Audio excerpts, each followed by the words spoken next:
Hello everyone, welcome back to a online solution. कैसे आप लोग? तो हम लोग आज पढ़ने वाले हैं मॉडल सेट साइंस का बहुत ही इंपॉर्टेंट और लाजवाब सेट आपके लिए लाया हूं। चूंकि हम लोग जो है साइंस का ऑब्जेक्टिव क्वेश्चन बहुत सारा पढ़ चुके थे, तो मैं ये चाहता हूं कि आप थोड़ा सा यहाँ पे 40 सवाल आपके लिए मैं लाया हूं, 40 सवाल, और आपके लिए एक समझो टारगेट है। तो आप देखते हैं कौन कौन से प्यारे प्यारे स्टूडेंट है जो इस टारगेट को पूरा करता है। 40 में 40 बना के दिखाना है, और फिर मैं अपने आदत के मुताबिक जो है लास्ट में होमवर्क भी दिया हूं, उसको भी समझना है, ठीक है ना। तो पहले तो 40 में 40 फोड़ के दिखाना है कि भाई एग्जाम में आएगा 80 लेकिन 40 बनाना है। तो देखते हैं यहाँ पे 40 कौन बनाता है। शुरू करते हैं अपना इस प्यारा सा सेशन को। इससे पहले एक आपके लिए मोटिवेशन लाइन है कि हवा में ताश का महल नहीं बनता, हवा में ताश का महल नहीं बनता, रोने से बिगड़ा मुकद्दर नहीं बनता, दुनिया जीतने का हौसला रख ऐ दोस्त, दुनिया जीतने का हौसला रख ऐ दोस्त, एक जीत से कोई सिकंदर नहीं बनता। इसी मोटिवेशनल के साथ हम आगे शुरू करते हैं। सवाल हमारा शुरू होता है, सबसे पहला सवाल होता है यहाँ पे, पवन चक्की से उपयोगी ऊर्जा प्राप्त करने के लिए पवन की न्यूनतम वेग कितनी होगी? न्यूनतम वेग, ठीक है, यहाँ पे मिल गया। न्यूनतम वेग कितनी होगी? पवन चक्की से उपयोगी ऊर्जा प्राप्त करने के लिए जो है पवन की न्यूनतम वेग यानी कि पवन की चाल कितनी होनी चाहिए जिससे हम जो ऊर्जा प्राप्त कर सके, ठीक है ना। तो आपने देखा होगा डेनमार्क वाला, तो ऐसे आता है, डेनमार्क को पवनों का देश बोला जाता है, ऐसे आपने देखा होगा। यहाँ पे क्या है, पवन लगा हुआ, ये घूमेगा, पूरा चक्री घूमेगा तो एनर्जी जनरेट होगा, विद्युत जनरेट होगा। तो पवन का वेग यानी कि चाल कितना होना चाहिए? तो बोला गया 15 किलोमीटर प्रति घंटा होना चाहिए, 15 किलोमीटर प्रति घंटा, ठीक है ना। उम्मीद है कि आपका ये सही सवाल हुआ होगा। दूसरा पढ़ते हैं, धातुओं में धारा वाहक होता है। धातु जो होता है ना, कोई भी धातु, जैसे आप ले लो सोना, चांदी, लोहा, तांबा, एल्युमिनियम वगैरह, कोई भी धातु ले लो, उसमें जो धारा जो बहता है, जो धारा बहता है वो मुक्त इलेक्ट्रॉन, क्या होता है? मुक्त इलेक्ट्रॉन यानी कि फ्री इलेक्ट्रॉन। फ्री इलेक्ट्रॉन क्या होता है? फ्री इलेक्ट्रॉन, फ्री इलेक्ट्रॉन बोलेंगे इसको, फ्री इलेक्ट्रॉन, मुक्त इलेक्ट्रॉन जो है वो धारा बहता है। तो कभी कभी ऐसे सवाल पूछते हैं कि धातु में जो आवेश प्रवाहित होता है वो क्या होता है? इलेक्ट्रॉन होता है। आगे बोलेंगे, कौन सा रंग है जिसका खतरे के सिग्नल के उपयोग में किया जाता है? आप लोग सब समझते हैं खतरे का सिग्नल कौन सा कलर इस्तेमाल करते हैं? लाल रंग का इस्तेमाल करते हैं। और आपने देखा होगा स्टेशन पे या तो भी बस स्टैंड वाला जहां पे चौराहा, और वहां पे भी लाल कलर का इस्तेमाल किया जाता है, ठीक है ना। नेक्स्ट बोला गया, किस वर्ण का तरंगदैर्घ्य सबसे ज्यादा है? पिछला सवाल का ये सवाल जो कनेक्टेड है, ठीक है ना। तो जो लाल रंग का इस्तेमाल करते हैं खतरे के रूप में, कारण यही है कि इसका तरंगदैर्घ्य बहुत ही ज्यादा होता है। लाल रंग का तरंगदैर्घ्य ज्यादा होता है, और बैगनी का तरंगदैर्घ्य जो है सबसे कम होता है। ये भी याद कीजिएगा, बैगनी का तरंगदैर्घ्य जो है सबसे कम किसका होगा? बैगनी का सबसे कम तरंगदैर्घ्य होगा, और लाल का तरंगदैर्घ्य जो है सबसे ज्यादा होता है। इसीलिए इसका इस्तेमाल दूर, मतलब खतरे के लिए इस्तेमाल किया जाता है, खतरे के सिग्नल के रूप में इस्तेमाल करते हैं। आगे बोला गया, टिंडल प्रभाव प्रकाश की कौन सी घटना है? टिंडल प्रभाव, टिंडल इफेक्ट जो है प्रकाश की कौन सी घटना है? प्रकाश का परावर्तन, प्रकाश का अपवर्तन, प्रकाश का विक्षेपण, प्रकाश का परिकिरणन है। तो ये होगा प्रकाश का परिकिरणन। ये टिंडल प्रभाव क्या होता है? जैसे बोला गया कि जंगलों में आपको ये देखने को मिलेगा, जंगलों में टिंडल प्रभाव देखने को मिलेगा। जंगल हो गया, या तो आप अपने घर में भी देखोगे। घर में कैसे देखोगे? मान लीजिए आपका रूम है, अब खिड़की से लाइट आ रही है, तो आपको लाइट आती हुई दिखाई देगी, और जो वायु में कण है ना वो उड़ती हुई दिखाई देगा, वही टिंडल प्रभाव है। तो जंगल में अक्सर ज्यादा होता है क्योंकि पत्ते पूरा भरा हुआ है, तो लाइट जो है ऊपर से आती है तो दिखाई पड़ता है। चलिए बोलते हैं, किस हाइड्रोकार्बन के 3 आबंध होते हैं? 3 आबंध, ट्रिपल बॉन्ड, 3 आबंध होते हैं। ट्रिपल बॉन्ड किसका होता है, ठीक है ना। थोड़ा सा हम यहाँ पे बताते हैं, जैसे देखिए एल्कीन आपने पढ़ा होगा, देखिए मैं समझाता हूँ। एल्कीन, एक होता है एल्कीन, एक होता है अच्छा पहला होता है एल्केन, पहले होता है एल्केन, है ना, दूसरा होता है एल्कीन, फिर तीसरा होता है एल्काइन। क्या होता है? एल्काइन होता है। तो एल्केन वाला जो ग्रुप रहेगा, इनकी मीथेन, इथेन, प्रोपेन, एन वाला ग्रुप रहेगा, उसमें कार्बन कार्बन के बीच सिंगल बॉन्ड होगा। और एल्कीन वाला में जो रहेगा ना, वो कार्बन कार्बन के बीच डबल बॉन्ड होगा। और एल्काइन में जो रहेगा कार्बन कार्बन के बीच ट्रिपल बॉन्ड होगा। तो एल्काइन में आप खोजना कौन एल्काइन है। देखिए CH3, अब यहाँ पे एल्काइन का फॉर्मूला क्या होता है? CnH2n-2 होता है, ठीक है। कार्बन के दुगना में से 2 घटा देंगे, ठीक है ना। अब देखिए यहाँ पे देखिए, ये क्या है? ये तो एथेन है, क्या है? ये एथेन है। तो एथेन हो गया, तो एन आ रहा, तो ये तो सिंगल बॉन्ड हो गया, ये तो आंसर होगा नहीं। अच्छा, यहाँ पे कार्बन के दुगना में से 2 है, यही तो हो रहा, यही पे हो रहा कार्बन के दुगना। देखिए कार्बन के दुगना 3 दूना 6, कार्बन 6 है, 3 है ना, 3 दूना 6 में से 2 घटाएंगे, तो ये क्या है? मीथेन, ये प्रोपीन है, प्रोपाइन है क्या, प्रोपाइन, ये क्या है, प्रोपाइन है। अच्छा कार्बन 1 है, 1 का दुगना करेंगे, देखिए 1 का दुगना CH4, यहाँ पे गलती लिखा है CH4 हो जाता है, यहाँ पे CH3 कुछ नहीं होता है, CH4 होता है, ठीक है ना। तो CH4 होगा तो क्या होगा, मेथेन हो जाएगा, ये हो जाएगा मेथेन हो जाएगा। तो मेथेन तो होगा नहीं, एथेन तो होगा नहीं, ये प्रोपाइन है, क्या है, प्रोपाइन है। अच्छा 3 दूना 6, 3 दूना 6 और 6 2 8, ये क्या हो जाएगा, ये प्रोपेन है, ये प्रोपेन है। अब बताइए कौन सा आंसर होगा, अब यहां से पहचानना है। एन आइन आइन आइन किसमें आ रहा, प्रोपाइन में, इसमें ट्रिपल बॉन्ड रहेगा, बाकी तीनों में जो है सिंगल बॉन्ड रहेगा, ठीक है ना। थोड़ा सा इसको समझने वाला बात था। हाइड्रोकार्बन कौन है यहाँ पे बताइए, हाइड्रोकार्बन बोलते बाबू जिसमें हाइड्रोजन हो और कार्बन हो, एकदम लाजमी है, हाइड्रोजन और कार्बन होना जरूरी है। अब देखिए यहाँ पे खाली हाइड्रोजन है, ऑक्सीजन, कार्बन नहीं है। यहाँ पे कार्बन है तो हाइड्रोजन नहीं है, यहाँ पे हाइड्रोजन है कार्बन नहीं है। अब यहाँ पे देखिए कार्बन है हाइड्रोजन है, ऑक्सीजन तो खैर अच्छी बात है, लेकिन हाइड्रोजन कार्बन रहना जरूरी है, हाइड्रोजन और कार्बन रहना जरूरी है। ऐसे बाय द वे आपसे पूछा जाए ये किसका सूत्र है, तो ग्लूकोज का सूत्र है। क्या है, ये जो है ग्लूकोज का फॉर्मूला C6H12O6, ठीक है जी। नेक्स्ट सवाल पढ़ते हैं। सवाल क्या बोलता है, कौन सा असंतृप्त हाइड्रोकार्बन है, असंतृप्त हाइड्रोकार्बन किसको बोला गया, एल्कीन और एल्काइन समूह को बोला गया असंतृप्त। एल्केन वाला समूह जो है संतृप्त है, और एल्काइन देखिए यहाँ पे, मैं यहाँ पे लिख के बताता हूं, यहाँ देखिए ये जो है ना ये संतृप्त हो जाएगा, ये क्या हो जाएगा, संतृप्त हो जाएगा। और ये दोनों जो है, ये दोनों क्या है, असंतृप्त है, असंतृप्त। अब आपको पहचानना पड़ेगा, एल्कीन एल्काइन वाला आ जाएगा तो असंतृप्त हो जाएगा। अब देखिए CH4, ये CH4 क्या है, ये तो मीथेन है जी, क्या है, मीथेन है, तो ई तो हो गया संतृप्त हो गया, ठीक है ना। अच्छा देखिए 2 दूना 4, ये क्या है, ये है एथीन, क्या है, ये एथीन है, एथीन है।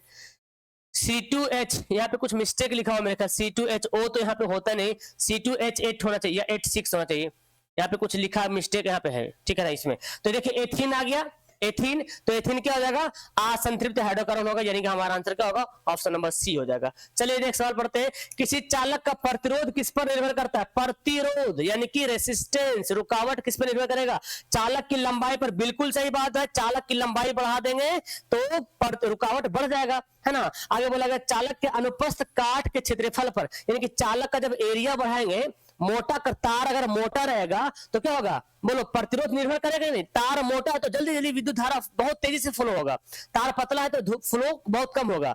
बोला गया चालक की प्रकृति पे, चालक की प्रकृति पे भी निर्भर करता है। अगर चालक चांदी का हो तो बहुत अच्छी बात है, और तांबा का हो तो चांदी, तांबा में चांदी बेस्ट होगा ना।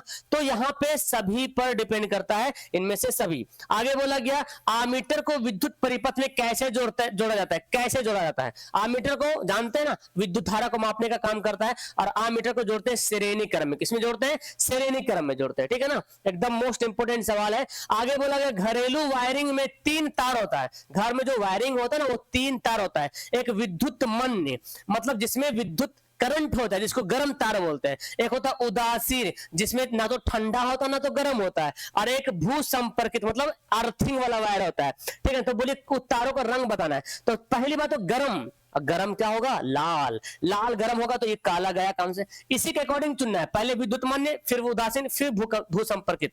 तो यहाँ पे पहले लाल हो गया।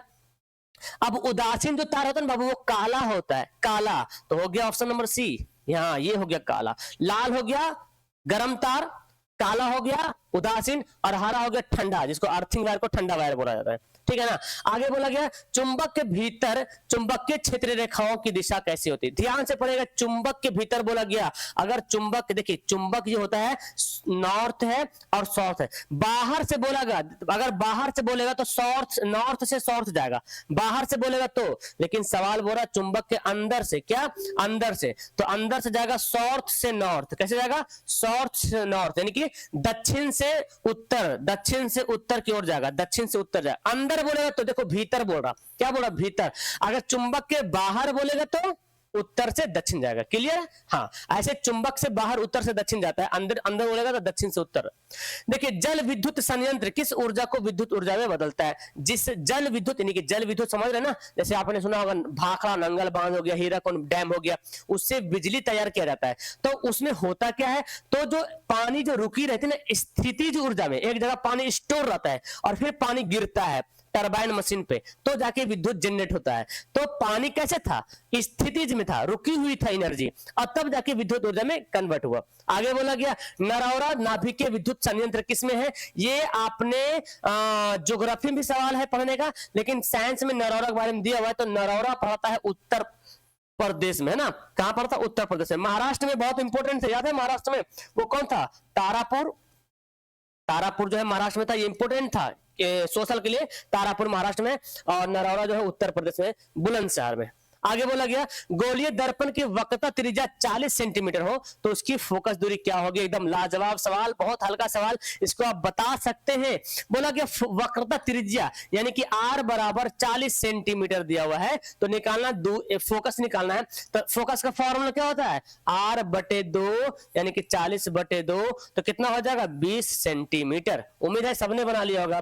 आगे बोला गया आवर्धन का ऋणात्मक मान क्या होता है, आवर्धन यानी कि मैग्निफिसेंट। तो m बराबर अगर माइनस में हो, माइनस वैल्यू, यहाँ पे जो वैल्यू है कुछ भी वैल्यू हो, -3 -5 कुछ भी वैल्यू हो, वो माइनस में हो। अगर माइनस में होगा तो प्रतिबिंब होगा कैसा, वास्तविक होगा। ऐसा होगा वास्तविक, और वास्तविक प्रतिबिंब, और क्या होता है वास्तविक प्रतिबिंब हमेशा उल्टा होता है। तो देखिए यहाँ पे उल्टा किसमें लिखा हुआ है, देखिए वस्तु के सापेक्ष प्रतिबिंब उल्टा, है ना, ऑप्शन ए हो जाएगा। कभी कभी लिखता है वास्तविक उल्टा, काल्पनिक सीधा ऐसे लिखता है, तो समझ जाइएगा वास्तविक और उल्टा होगा। बोला गया वास्तविक प्रतिबिंब का आभासी प्रतिबिंब बनता है, लीजिए भाई सर, वास्तविक प्रतिबिंब का आभासी प्रतिबिंब कहां बनता है बताइए, आभासी प्रतिबिंब किसमें बनता है। देखिए तो समतल दर्पण में आभासी बनता है क्या, वास्तविक प्रतिबिंब का, तो समतल दर्पण में तो हमेशा आभासी बनता है। वास्तविक वस्तु का, देखो कोई भी वस्तु का तो वास्तविक ही होगा ना, कलम रख देंगे आईना के सामने तो कलम क्या काल्पनिक थोड़ी कलम है, तो वास्तविक ही है। तो बोला गया मतलब यहाँ पे मतलब है कि वस्तु का आभासी फोटो कहाँ बनता है, ये बोला जा रहा है। तो समतल दर्पण में तो बनता ही बनता है। अच्छा उत्तल दर्पण में बनता है कि नहीं, उत्तल दर्पण में बनता है आभासी, एक बार बनता है, ठीक है ना, नहीं दोनों बार बनता है। और अवतल दर्पण में तो आभासी बनता है, इसे बनता है एक बार बनता है आभासी, तो यहाँ पे सभी हो जाएगा। लेकिन अगर केवल बोलता ना, केवल आभासी किसे बनता है, केवल आभासी, तो हमारा होता समतल और उत्तल हो जाता। लेकिन आभासी बोल रहा तो आभासी तो समतल में तो बनता ही बनता है, उत्तल में तो आभासी ही बनता है दर्पण में, और अवतल दर्पण में वास्तविक भी बनता है और आभासी भी बनता है। 5 कंडीशन में वास्तविक और 1 कंडीशन में आभासी बनता है, तो हमारा आंसर क्या होगा, डी होगा। केवल अगर यहाँ पे लिखा नहीं है इसीलिए, अगर केवल लिखा रहता तो हमारा आंसर समतल और उत्तल होता, ठीक है ना। बोला गया पुतली के साइज को नियंत्रित करने वाला गहरा पेशीय डायफ्राम क्या है। सिंपल से मतलब है कि पुतली के साइज को कौन कंट्रोल करता है, जो आंख में काला जो धब्बा दिख रहा है ना पुतली, उसको छोटा बड़ा कौन करता है, वो करता है परितारिका। कौन करता है, परितारिका, जिसको इंग्लिश में बोलते हैं आयरिश। क्या बोला गया, आयरिश बोला गया। इसी में आंखों का रंग इसी में होता है, ठीक है ना, ब्राउन रेड वगैरह, ठीक है ना। चलिए आगे बोलते हैं कि ऊर्जा के सभी रूपों में अनंत स्रोत किसे माना गया, एकदम जितना एनर्जी है ना, जितना जिससे जिससे एनर्जी जनरेट हो रहा है, जिससे एनर्जी उत्पादन हो रहा, अंतिम स्रोत मतलब अनंत स्रोत, मतलब अनलिमिटेड हम उससे एनर्जी ग्रहण कर सकते हैं, और वो सिर्फ एक ही है, और वो क्या है, सन है। क्या है, सन यानी कि सूरज है। नेक्स्ट सवाल पढ़ते हैं, नाभिकीय ऊर्जा प्राप्त करने के लिए क्या आवश्यक है। नाभिकीय ऊर्जा किससे प्राप्त किया जाता है, सिलिकॉन से ना, क्रोमियम से ना, एल्युमिनियम से ना, यूरेनियम से। देखिए यूरेनियम से करेगा, थोरियम से करता है ना, और अलग अलग यहाँ पे आता है सक्रिय जो धातु आता है यूरेनियम से। तो यूरेनियम से जो है प्राप्त करते हैं किसका, नाभिकीय ऊर्जा। बोला गया प्रकाश तरंगे होती है, प्रकाश तरंगे कैसी होती है, क्या ये चुंबकीय तरंग है, क्या ये विद्युत चुंबकीय तरंग है, क्या विद्युतीय तरंग है। तो प्रकाश एक विद्युत चुंबकीय तरंग है। क्या है, विद्युत चुंबकीय तरंग है प्रकाश, विद्युत चुंबकीय तरंग है। एकदम नोट कर लीजिएगा, एकदम इंपोर्टेंट से बनाइएगा। आप सब देखो 22 सवाल पर पहुंच गए हम लोग। अब आपने 22-21 तक तो बना लिया होगा पूरा पूरा, है ना, बस 20 सवाल और पढ़िए। कौन बोला गया, कौन सा बूझा हुआ चूना है, बूझा हुआ चूना मतलब पानी डाल दिए चूना में तो बुझ गया, ऐसे बोलेंगे। तो कौन है, देखो पानी किसमें दिख रहा, हाइड्रो ऑक्साइड, यही ना भाई, हाइड्रो ऑक्साइड तो पानी होता है। हाइड्रो जहां आ गया, हाइड्रो मतलब पानी, समझ आ गया। कैल्शियम हाइड्रो ऑक्साइड इसका नाम है, क्या, कैल्शियम हाइड्रो ऑक्साइड। और इसका इस्तेमाल कहां पे करते हैं, पेंट करने में, दीवार की कलाई करने में ना, दीवार की कलाई करने में, ठीक है ना, हाँ एक्सपेंड करने में करते हैं। चलिए आगे बोला गया यहाँ पे क्या, चीनी का सूत्र क्या है, बहुत इंपॉर्टेंट यहाँ पे सवाल है, चीनी का सूत्र क्या होता है, चीनी का C12H22O11, ये क्या है, चीनी का फॉर्मूला। ये किसका फॉर्मूला है बाबू, चीनी का है, एग्जाम में पूछा गया, नोट डाउन कर लीजिएगा। चलिए बोला गया विद्युत फ्यूज काम करता है, जो हमारा विद्युत का जो फ्यूज लगा होता है घर में, है ना, जो बिजली शॉर्ट सर्किट से बचाने के लिए जो फ्यूज लगाते हैं घर में, वो क्या किस पे काम करता है, क्या वो विद्युत धारा के उष्मीय प्रभाव पे काम करता है, या चुंबकीय प्रभाव पे काम करता है, या रासायनिक प्रभाव पे काम करता है। तो हमारे घरों में जो विद्युत का फ्यूज लगाता है वो विद्युत धारा के उष्मीय प्रभाव पे काम करता है, हीट, गर्मी पे, है ना, हीट पे काम करता है, उष्मीय प्रभाव पे काम करता है। ज्यादा हीट, अगर ज्यादा वोल्टेज बढ़ जाएगा तो गर्मी ज्यादा मिलेगा और क्या होगा, टूट जाएगा, तब नहीं बचेगा, हमारा फैन टीवी सब बच जाएगा, इसीलिए जो है उष्मीय प्रभाव पे काम करेगा। बोला गया यदि किसी नरम लोहे को धारावाहिक कुंडली के गर्भ में डाल देंगे तो क्या होगा, देखिए एक धारावाहिक कुंडली, मतलब यहाँ पे जो है क्या हो रहा, पूरा करंट, ये जो एक तार है ना, एक नंगी वायर है, और पूरा करंट फैल रहा है, इसमें पूरा करंट दौड़ रहा, करंट, और इसके बीच में रख देंगे एगो लोहा, एगो नरम लोहा डाल देंगे, तो पता क्या बनेगा, ये लोहा बन जाएगा विद्युत चुंबक बन जाएगा। क्या बनेगा, इसको सामान्य चुंबक नहीं बोलेंगे, सामान्य चुंबक होता है जो बिना विद्युत का, जो हम लोग ऐसे खेलते थे बचपन में, याद है आपको, हाँ, जो खेलते थे सटावी करते थे इस तरह से छोटा छोटा चुंबक को, तो वो हो गया विद्युत चुंबक, हो गया नॉर्मल वाला, और वो नॉर्मल चुंबक हो गया, और विद्युत चुंबक मतलब जो विद्युत से चुंबक बन रहा, तो ये हो गया विद्युत चुंबक। ठीक है, आगे बोला विभक्त वलय का उपयोग किस उपकरण में करते हैं, बताइए जरा, विभक्त वलय का उपयोग कहां पर करते हैं, विद्युत मोटर में या विद्युत जनित्र में, यही दोनों में आंसर होगा, तो हमारा आंसर होगा विद्युत मोटर में। विद्युत मोटर में विभक्त वलय का उपकरण का उपयोग किया जाता है। ठीक है, चलिए नेक्स्ट सवाल बोला गया विद्युत ऊर्जा का व्यापारिक मात्रक क्या है, बहुत इंपॉर्टेंट सवाल है, पूछा गया सवाल विद्युत ऊर्जा का व्यापारिक मात्रक क्या है, तो व्यापारिक मात्रक होता है क्या, यूनिट, क्या होता है, यूनिट होता है, क्या यूनिट तो है 1 किलोवाट, याद कीजिएगा इसको, 1 किलोवाट घंटा बराबर, है ना, क्या होता है, 1 यूनिट होता है, इसको आप दिमाग में रखिएगा, 1 किलोवाट बराबर 1 यूनिट, ठीक है ना, 1 किलोवाट घंटा बराबर 1 यूनिट होगा। ठीक है ना, आगे बोला गया अति भारण के समय विद्युत परिपथ में विद्युत धारा का मान क्या होता है, अति भारण मतलब होता है ओवरलोडिंग, है ना, आप मान लीजिए घर में जो है, मान लीजिए इन्वर्टर लगा हुआ है, या तो फिर पतली वायर लगा हुआ, और आप एकदम फ्रिज चला रहे, टीवी चला रहे, मतलब बहुत ज्यादा लोड दे रहे, ओवरलोडिंग हो जा रहा, तो ओवरलोडिंग जब हो जाएगा तो क्या होगा बताए, ओवर बोला वो अति भारण के समय विद्युत धारा, विद्युत परिपथ में विद्युत धारा का मान क्या होगा, जब आप ओवरलोडिंग कर लोगे ना, करंट कम आ रहा और आप ज्यादा खर्च करना चाह रहे हो, तो ओवरलोडिंग हो जाएगा,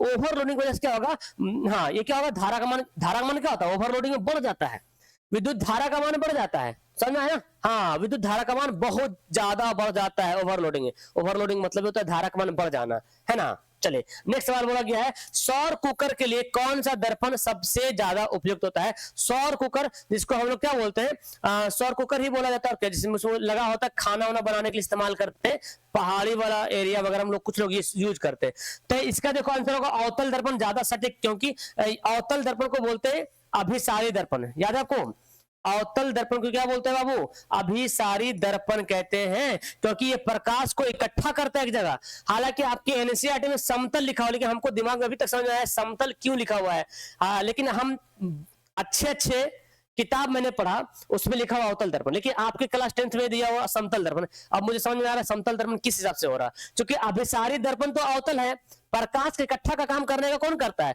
अवतल करता है, खाना इसी की वजह से बन पाएगा, हीट की वजह से, गर्मी की वजह से, तो हमारा तो आंसर यही होना चाहिए, मैंने यही पढ़ा है, आप भी पढ़े ज्यादा अच्छा होगा। नेक्स्ट बोला गया है 1 मिली एम्पियर कितना होता है, 1 मिली एम्पियर, ये एम जो है ना बाबू ये मिली एम्पियर है, 1 मिली एम्पियर बोलेगा तो 10 पर पावर -3, देखो ऐसे लिखा हुआ है 10 पर पावर -3 एम्पियर, और अगर आपसे पूछा जाएगा ये क्या है 1 मिली एम्पियर है, और आपसे पूछा जाएगा 1 माइक्रो एम्पियर, तो देखो माइक्रो ऐसे लिखा रहेगा, तो 1 माइक्रो बोलेगा तो इससे भी छोटा 10 पर पावर -6 एम्पियर, ठीक है ना, याद रखिएगा ना, माइक्रो बोलेगा तो देखिए माइक्रो में एम मत समझना, माइक्रो में ऐसे बना रहेगा, यू के जैसा बना रहेगा, या तो हिंदी में लिखा रहेगा और मिली में एम बना रहेगा, ठीक है।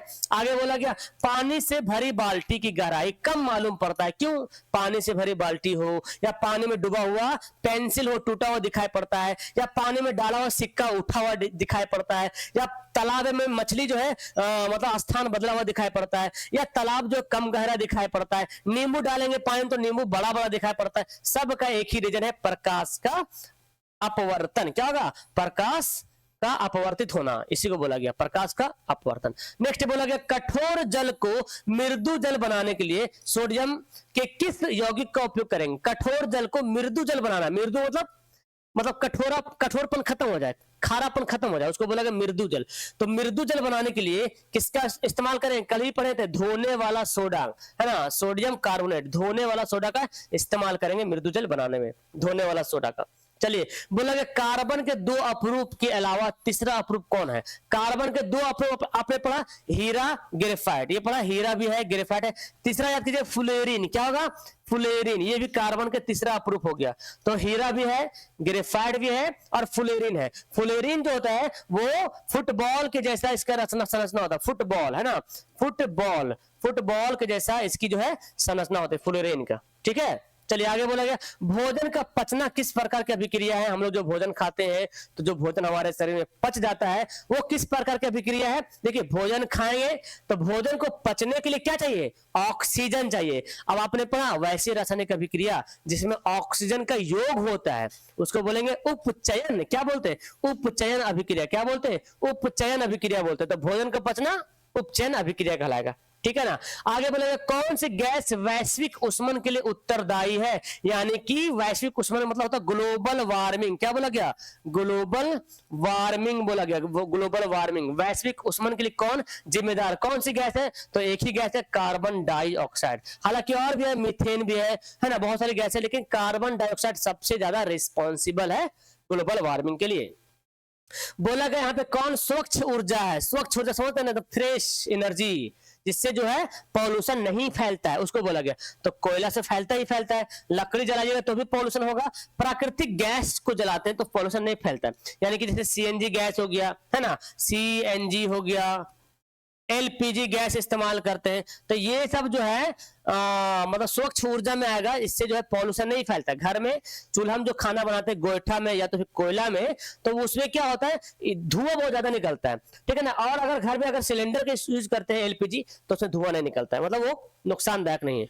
बोला गया किस निम्न से किसे चाकू से काटा जा सकता है। चाकू से किसको काट सकते हैं, किस मतलब यहाँ पे धातु का नाम बोला गया, किस धातु को चाकू से काट सकते हैं। देखिए यहाँ पे सोडियम है, पोटेशियम है, लिथियम है, या इनमें से सभी। तो देखिए चाकू से 3 धातु ऐसा है जिसको चाकू से काट सकते हैं। उस धातु का नाम यहाँ पे ऐसे याद कर लीजिएगा, धातु का नाम याद कीजिए Na, यानी कि सोडियम, पोटेशियम, लिथियम, इसको मिला पढ़िए तो क्या होगा, नकली, NaKli, क्या नकली। अब इसको नकली धातु मत बोलना, ये मैं ट्रिक बताइए क्या है, ये है आपका ट्रिक नकली। तो नकली पढ़ेंगे, नकली मतलब Na मतलब सोडियम, K मतलब पोटेशियम, Li मतलब लिथियम, ये तीनों को हम चाकू से काट सकते हैं। ठीक है ना। चले आगे बोला गया सवाल कौन पादप हार्मोन नहीं, पहचानिए पादप हार्मोन कौन नहीं है। Gibberellin, ethylene, insulin, cytokinin. बहुत ही अच्छा एकदम कॉम्बिनेशन दिया, लीन लीन इन इन ना आ रहा सब में। बताइए कौन सा जो है पादप हार्मोन नहीं है। तो हम तो पता है भाई जिब्रेलिन तो पादप हार्मोन भी है बिल्कुल, क्योंकि ये जो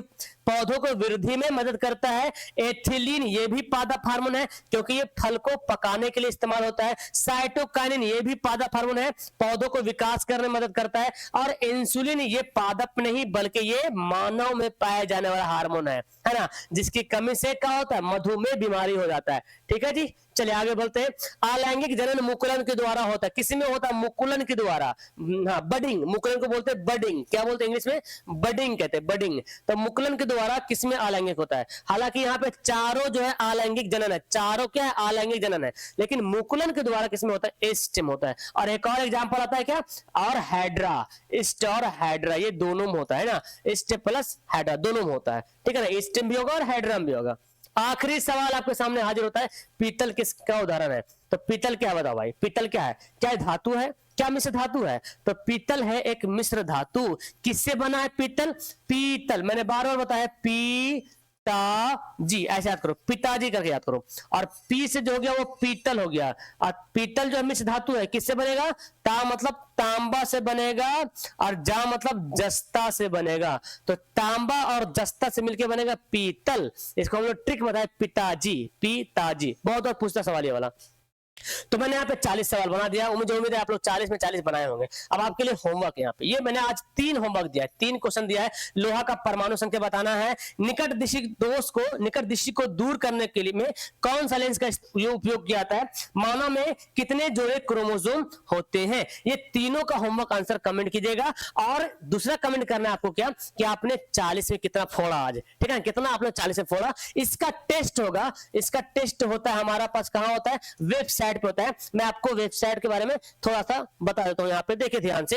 वेबसाइट में टेस्ट कैसे देंगे आप लोग, गूगल करेंगे, है ना, गूगल में लिखेंगे ए ऑनलाइन सॉल्यूशन, अपने मोबाइल के गूगल में ए ऑनलाइन सॉल्यूशन ओपन करेंगे, यहाँ पे देखिए आ जाएगा ए ऑनलाइन सॉल्यूशन। आने के बाद यहाँ पे ओपन करना, ओपन करने के बाद यहाँ पे टेस्ट का ऑप्शन आएगा और आप ढेर सारा टेस्ट दे सकते हैं, बहुत ज्यादा से ज्यादा टेस्ट दे सकते हैं। देखिए यहाँ पे लिखा हुआ डेली टेस्ट होता है और वहां पे रिजल्ट मिलता है। यहाँ पे डेली टेस्ट, यहाँ पे क्लिक करेंगे, ऐड को काट दीजिएगा आप लोग, और यहाँ पे देखिए खुलेगा, फ्रंट पेज ओपन होगा, उसमें ढेर सारा टेस्ट मिलेगा, फ्री फ्री फ्री, एकदम फ्री में टेस्ट मिलने वाला भाई। देखिए नीचे आइएगा, यहाँ पे देखिए अभी केमिस्ट्री का टेस्ट लगा हुआ है, तारीख भी लिखा हुआ। अब अगर बाद में देख रहे तो समझ जाइए, अभी भी खोल के देखे तो अभी लेटेस्ट का डेट आपको मिल जाएगा, ठीक है ना। और बोले सर इससे पहले तो बहुत सारा टेस्ट हो गया था, हम कहां देंगे टेस्ट, कोई दिक्कत नहीं, आप पीछे जुड़े तो आपके लिए भी मैंने ख्याल कर रखा है। देखिए लिखा हुआ मैंने अनलिमिटेड प्रीवियस फ्री टेस्ट, पिछला पूरा टेस्ट फ्री वाला टेस्ट, यहाँ पे चैप्टर वाइज, और हर एक को खोलो, 40 गो 50 गो 60 गो टेस्ट मिलेगा, अब जाके उसे टेस्ट देना, ठीक है ना। चलिए तो ये आपने कर लिया। अब एक और बात बता दो, अगर आपको पेड बैच में जुड़ना है, अगर आपको